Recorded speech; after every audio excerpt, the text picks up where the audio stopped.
Good morning, students. Today we will study about the third lesson of history, part number 1 of 8th class, ruling the countryside. इसमें we will discuss about how the British government entered in the villages and ruled there. कहानी यहाँ से शुरू होती है. Robert Clive accepting the Diwani of Bengal, Bihar and Odisha from the Mughal ruler in 1765. Robert Clive ने जो 1765 में जो है बिहार, उड़ीसा और बंगाल की दीवानी प्राप्त कर ली मुगल सम्राट से. अब उसके बाद देखते हैं क्या होता है. द कंपनी बिकम द दीवान. अब दीवानी प्राप्त करने के बाद जो कंपनी क्या बन गई, दीवान बन गई. ऑन 12 अगस्त 1765, 12 अगस्त 1765 को the Mughal emperor appointed the East India Company as the diwan of Bengal. तो 12 अगस्त 1765 को मुगल सम्राट ने जो है ईस्ट इंडिया कंपनी को बंगाल का दीवान बना दिया. The actual event most probably took place in Robert Clive's tent. सबसे महत्वपूर्ण घटना जो है रॉबर्ट क्लाइव्स के टेंट में घटी. With a few Englishman and Indians as witness. तो कुछ इंग्लिशमैन और कुछ जो है इंडियंस थे जो विटनेस के रूप में थे. But in the painting above, परंतु ऊपर की जो पेंटिंग दी गई है, the event is shown as a majestic occasion. जैसे कि मेजेस्टिक ओकेजन होता है ना, उस प्रकार से दिखाई गई है. Taking place in a grand setting, जो कि एक बड़े शानदार स्थान पर हुई. The painter was commissioned by Clive to record the memorable events in Clive life.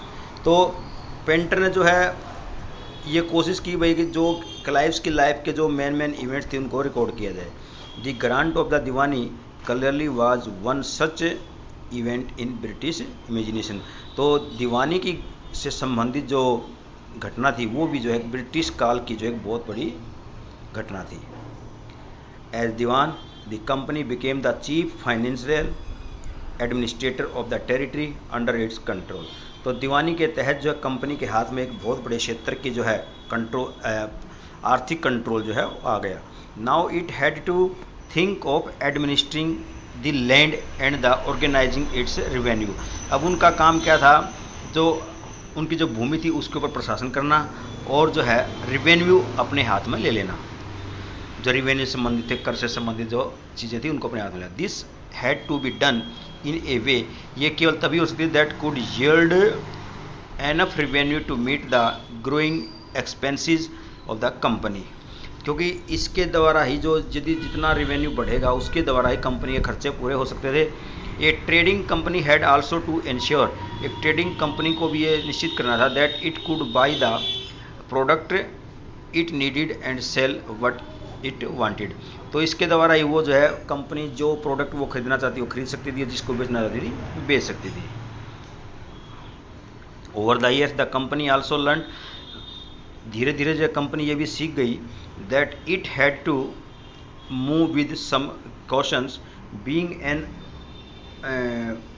Aliens power it needed to pacify those who in the past had ruled the countryside and enjoyed authority and the prestige. Those who had held local power, जिनके हाथ में जो स्थानीय power थी, had to be controlled, उनको control में करना था, नियंत्रण में था. But they could not be entirely eliminated, परंतु वे आंतरिक रूप से इतने कमज़ोर नहीं थे. How are this to be done, ये कैसे हो सकता था. In this chapter we will see, हम जानेंगे how the company come to colonize countryside, किस प्रकार से उसने गांव की तरफ जो अपने उपनिवेश बसाए. ऑर्गेनाइज रेवेन्यू रिसोर्सेज, किस प्रकार से जो रेवेन्यू रिसोर्सेज थे उनको ऑर्गेनाइज किया. Redefine the rights of people, लोगों के अधिकारों को दोबारा डिफाइन किया. And produce the crops it wanted, और जो फसल वो चाहते थे वही फसलें उगाई. अब देखिए भाई, revenue for the company. The company had become the diwan, company अब दीवान बन गई थी, हमने पढ़ लिया है. But it still saw itself primarily as a trader, परंतु इन्हें शुरुआत में तो अपने आप को क्या समझा, व्यापारी समझा. It wanted a large revenue income, वह जो रेवेन्यू से बहुत बड़ी इनकम चाहती थी. But was unwilling to set up any regular system of assessment and collection. परंतु वो क्या बट वॉज अनविलिंग, परंतु इसकी इच्छुक नहीं थी to set up any regular system, कि कोई नियमित सिस्टम लागू किया जाए या कोई असेसमेंट की जाए और कलेक्शन के बारे में, इसके बारे में कोई उत्साहित नहीं थी। The effort was to increase the revenue, सबसे पहला एफर्ट क्या था कि रेवेन्यू को बढ़ाया जाए as much as it could, जितना ये बढ़ा सकती है, and buy fine cotton and silk, और बढ़िया किस्म की कॉटन और सिल्क खरीदी जाए एज चीपली, जितनी सस्ती हो सके उतनी एज पॉसिबल। तो within 5 years the value of the goods bought by the company in Bengal doubled. तो इस प्रकार से 5 साल के अंदर दी वस्तुओं की जो कीमतें थी, जो ब्रिटिशर ने कंपनी ने खरीदी थी, वो उनकी कीमतें डबल हो गई। बिफोर 1865, 1865 से पहले the company had purchase goods in India, company ने जो है भारत के अंदर वस्तुएं खरीदी थी बाय इम्पोर्टिंग गोल्ड, बाहर से सोना मंगाती थी, एंड सिल्वर और चांदी मंगाती थी फ्रॉम ब्रिटेन से, उसके द्वारा फिर इनकी कीमतें को पे करती थी। Now the revenue collected in Bengal could finance the purchase of goods for export. अब लेकिन जो रेवेन्यू जो बंगाल से प्राप्त हो रहा था, उनको बंगाल की दीवानी प्राप्त होने के बाद अब वो जितना भी वस्तुएं जो खरीदना चाहती थी खरीद सकती थी। सोन इट वाज क्लियर, जल्दी ये क्लियर हो गया था that the Bengal economy was facing a deep crisis, कि बंगाल की जो इकोनॉमी है, अर्थव्यवस्था है, वो एक बहुत ही बड़ी दुविधाओं का सामना करनी पड़ रही थी।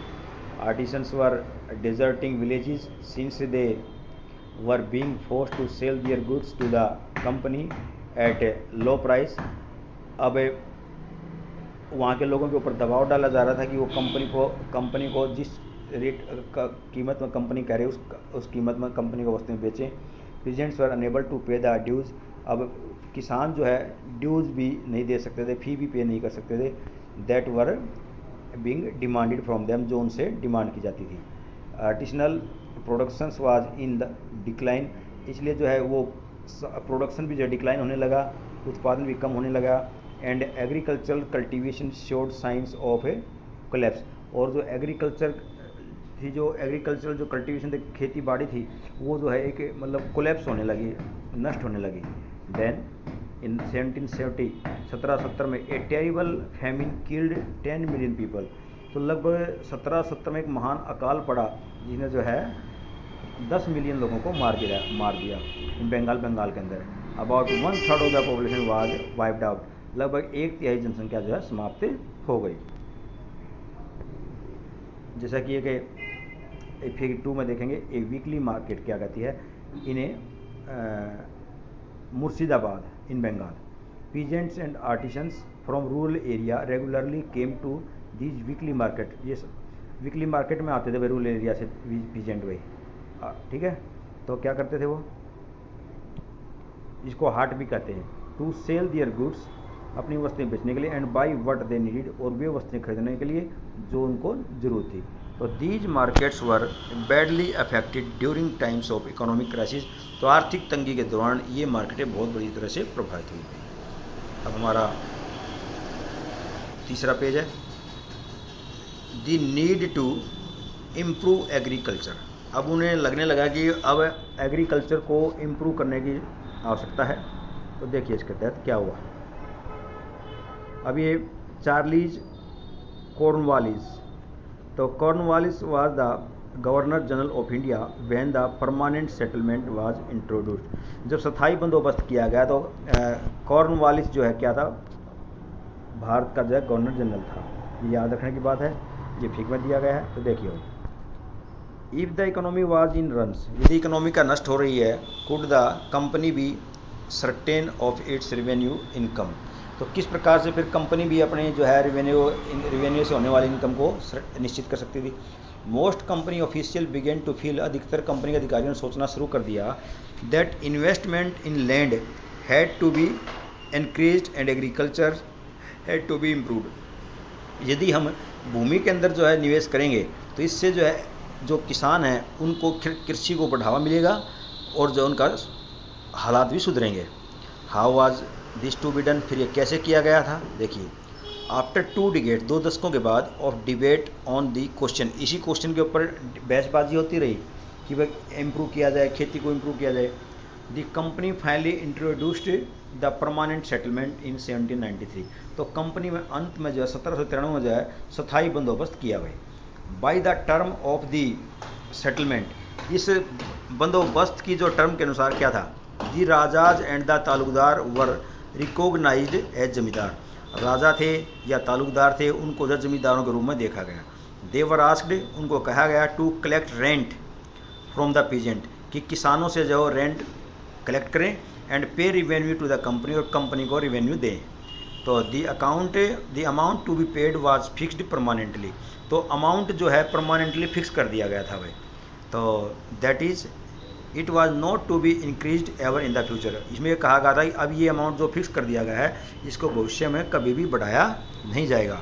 इट वाज फेल्ट, ये महसूस किया गया that this would ensure a regular flow of revenue, यह जो है उनके लिए एक नियमित इनकम का साधन बनेगा into the company's coffer at the same time encourage the zamindar to invest in improving the land, और उसी प्रकार से जमींदारों को भी जो है लैंड के इम्प्रूवमेंट के लिए मदद मिलेगी। Since the revenue demand of the state would not be increase, इस प्रकार जो राज्य की ओर से रेवेन्यू की जो डिमांड में जो है कोई बढ़ोतरी नहीं की जाएगी। द जमींदार would benefit from increased productions from the land, अब जमींदार जितना उत्पादन आगे बढ़ाएंगे उतना ही उनको ज़्यादा लाभ मिलेगा, कोई रेवेन्यू तो बढ़ना ही था आगे। जब फिर इसके जो स्थायी बंदोबस्त के प्रति भाई जो रेवेन्यू उन्होंने फिक्स कर दिया, तो स्थायी बंदोबस्त, तो दी प्रॉब्लम, अभी जो प्रॉब्लम भी बहुत सारी आई थी। The permanent settlement however created problems, स्थायी बंदोबस्त में बहुत सारी समस्याएं भी आई। कंपनी ऑफिशियल सून डिस्कवर्ड, जल्दी ही कंपनी के अधिकारियों ने ये जाना that the zamindar were in fact not investing in the improvement of land, कि वास्तव में जमींदार जो है भूमि के सुधार के लिए कोई निवेश नहीं कर रहे हैं। The revenue that had been fixed was so high, जो रिवेन्यू फिक्स किया गया था वो इतना अधिक था that the zamindar found it difficult to pay, zamindar इसको पे करने में मुश्किल पैदा हो रही थी। तो anyone who failed to pay the revenue, कोई भी जो है रेवेन्यू को पे करने में असफल होता था, लॉस्ट इज जमींदारी, तो उसकी जमींदारी खत्म हो जाती थी। तो numerous zamindars were sold off at auctions organized by the company, तो अधिकतर जो जमींदारी जो जितने भी उनके पास जो साधन थे वो सारे जो है खरीदे जा चुके थे बाय द कंपनी द्वारा। By the first decade of the 19th century, 19वीं शताब्दी के पहले दशक में दी सिचुएशन चेंज, स्थिति बदली भाई। The prices in the market rose, market के अंदर जब कीमतें बढ़ी, एंड कल्टीवेशन स्लोली एक्सपेंडेड, और जो है धीरे धीरे जो खेती बाड़ी विकसित होने लगी। This meant an increase in the income of the जमींदार, इसका सीधा अर्थ क्या था, जमींदारों की इनकम में इजाफा। But no gain for the company, परंतु कंपनी को कोई लाभ नहीं था। Since it could not increase a revenue demand, क्योंकि ये रिवेन्यू को बढ़ा ही नहीं सकती थी। That had been fixed permanently, क्योंकि वो तो परमानेंट रूप से जो है फिक्स कर दी गई थी। तो ये समस्याएं थी इसमें। इवन देन द जमींदार did not have an interest in improving the land, फिर भी जो जमींदारों को कोई रुचि नहीं थी भूमि को सुधार करने में। तो some had lost their lands in the earlier years of the settlement, कुछ तो स्थायी बंदोबस्त के शुरुआती सालों में ही अपनी भूमियाँ खो दी। अदर्स नाउ सा the possibility of earning without the trouble, अब कुछ जो है ये देख रहे थे बिना किसी मुसीबत के इससे कमाया जाए। And risk of the investment, बिना किसी इन्वेस्टमेंट के रिस्क लिए। As long as the zamindar could give out the land to the tenant, इस प्रकार जमींदारों ने ये भूमि भाड़े पर दे दी, किराए पर दे दी। एंड गेट रेंट, और रेंट लेने लगे। They were not interested in the improving the land, वे भूमि को विकसित करने में, भूमि को बढ़ाने विस्तार करने में जो है कोई रुचि नहीं रख सकते थे। अब देखिए भाई आगे हमारा जो है 4th पेज के ऊपर क्या कहता है। On the other hand in the village the cultivator found the system extremely oppressive, जबकि दूसरी ओर जो है गांव के अंदर जो है जो किसान थे उन्होंने इसको इस सिस्टम को बिल्कुल एक तरफ डाल दिया भाई, इसको सही नहीं मिला। The rent he paid to the zamindar was high, क्योंकि जो है वो जमींदार को जो रेंट देता था वो बहुत ऊंचा था। And his right on the land was insecure, उसका जो भूमि के ऊपर जो अधिकार था वो भी सुरक्षित था। To pay the rent he had to often take a loan from the money lender. तो रेंट चुकाने के लिए उसे मनी लेंडर से जो है उधार लोन ऋण लेना पड़ता था। And when he fail to pay the rent, जब वो रेंट को पे करने में फेल हो जाता था, he was evicted from the land, वो भूमि से बेदखल कर दिया जाता था। He had cultivated for generation, उसको जो है पीढ़ियों तक जो है खेती करनी पड़ती थी, मजदूरी करनी पड़ती खेती के अंदर। A new system is divide, फिर इसके बाद जो एक नया सिस्टम जो है लागू किया गया। देखिए क्या आया भाई। By the early 19th century, 19वीं शताब्दी के प्रारंभ में, many of the company official were convinced, बहुत सारे कंपनी के अधिकारियों ने विश्वास दिलाया that the system of the revenue had to be change again, कि जो रेवेन्यू का जो सिस्टम दोबारा चेंज किया जाए। He could revenues be fixed permanently at a time when the company need more money, ये स्थायी जो रेवेन्यू था, जो रेवेन्यू था ये फिक्स जब किया गया था जब कंपनी को बहुत सारे पैसों की जरूरत थी to meet its expenses of administration and trade, इसके व्यापार और प्रशासन से संबंधित खर्चों को पूरा करने के लिए। In the north western provinces, उत्तर पश्चिमी जो प्रोविंसेस थी ऑफ द बंगाल प्रेसिडेंसी की, most of this area is now in Uttar Pradesh, इसका अधिकतर एरिया उत्तर प्रदेश में है भाई। And English man called Holt Mackenzie डिवाइड द न्यू सिस्टम, तो होल्ट मैकेंजी ने जो एक नया सिस्टम चलाया, विच केम इनटू इफेक्ट इन 1822, जो 1822 में अस्तित्व में आया। ही फेल्ट, उसने महसूस किया that the village was an important social institution, कि गांव जो है एक बहुत ही महत्वपूर्ण सामाजिक संस्थान है इन नॉर्थ इंडियन सोसाइटी, उत्तरी भारतीय समाज में, and needed to be preserve, और उसको सुरक्षित रहना आवश्यक है। अंडर हिज डायरेक्शंस, उसकी डायरेक्शन के अनुसार, collector went from village to village, collector जो है गांव से गांव जाएंगे, इंस्पेक्टिंग द लैंड, भूमि का जो है इंस्पेक्शन करेंगे, मेजरिंग द फील्ड, खेतों को मापेंगे, and recording the customs and right of different groups, और रिकॉर्ड द कस्टम्स, जितने कस्टम्स थे वो उनको रिकॉर्ड करेंगे, एंड राइट्स को ऑफ डिफरेंट ग्रुप, विभिन्न समुदायों को। The estimated revenue of each plot within a village was added up to the calculate the revenue, तो गांव के अंदर जितने भी प्लॉट थे सबका रेवेन्यू एक एक का मापा जाएगा और जो उसको ऐड किया जाएगा up to the cultivate the revenue, calculate the revenue that each a village, जिसको महल बोलते हैं, हैड टू पे, जितना एक गांव को देना पड़ेगा उसके अंदर उसको भी शामिल किया जाएगा। This demand was to be revised periodically, तो नॉट परमानेंटली, ये कभी कभी लागू की स्कीम, परमानेंटली नहीं। The charge of the collecting the revenue and paying it to the company was given to the village headman, अब ये रेवेन्यू कलेक्ट करना गांव से और जो फिर कंपनी को रेवेन्यू पे करना, ये काम किसका हो गया, गांव के मुखिया को सौंप दिया गया, रादर देन द जमींदार की अपेक्षा। This system came to be known as the Marwari settlement, जिसको क्या कहे, मालवाड़ी सेटलमेंट कहा है इसको, ठीक है। इसके बारे में अब था हमारा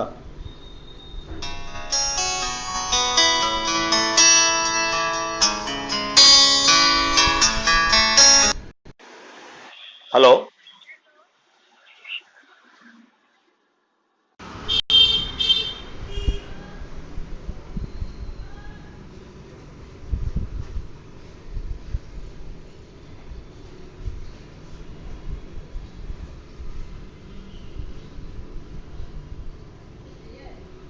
अब हमारा न्यू था मुनरो सिद्धांत देखिए भाई। In the British territory in the south there was a similar move away from the idea of the permanent settlement, तो the new system that was डिवाइड came to be known as the ryotwar or the ryotwari प्रथा। It was tried on a small scale by Captain Alexander, ये छोटे scale पर लागू किया गया Captain Alexander, Read in some of the areas that were taken over by the company after the wars with Tipu Sultan, जो टीपू सुल्तान के बाद जो एरिया कंपनी के अंडर में आ गए थे वहाँ पर। तो subsequently developed by the Thomas Munro, इसको किसके द्वारा विकसित किया गया था, थॉमस मुनरो के द्वारा। तो this system was gradually extended all over south India, ये दक्षिणी भारत में सब जगह लागू किया गया। ठीक है। Read the Munro felt that it in the south there were no traditional zamindar, कोई भी वहाँ पर जो है ट्रेडिशनल जमींदार नहीं थे। The settlement they argued had to be made directly with the cultivator, ये सीधा कल्टिवेटर के द्वारा सेटलमेंट किया गया था। Who had tilled the land और जनरेशन, जो पीढ़ियों से भूमि को जोत रहे थे। Their fields had to be carefully and separately survived, तो उनके खेतों को जो है सावधानी पूर्वक जो है सेपरेटली सर्वाइव किया जाता था। Before the revenue assessment was made, जिससे पहले कि रेवेन्यू असेसमेंट की जाए। Munro thought that the British should act as paternal father figures production protecting the ryots under their charges. तो इस प्रकार से आज हम जो है इसी के बारे में पढ़ेंगे। इसके बाद 5वां पेज जो हम कल शुरू करेंगे। ये आपको वीडियो पसंद आए तो इसको लाइक करें और सब्सक्राइब करें। धन्यवाद।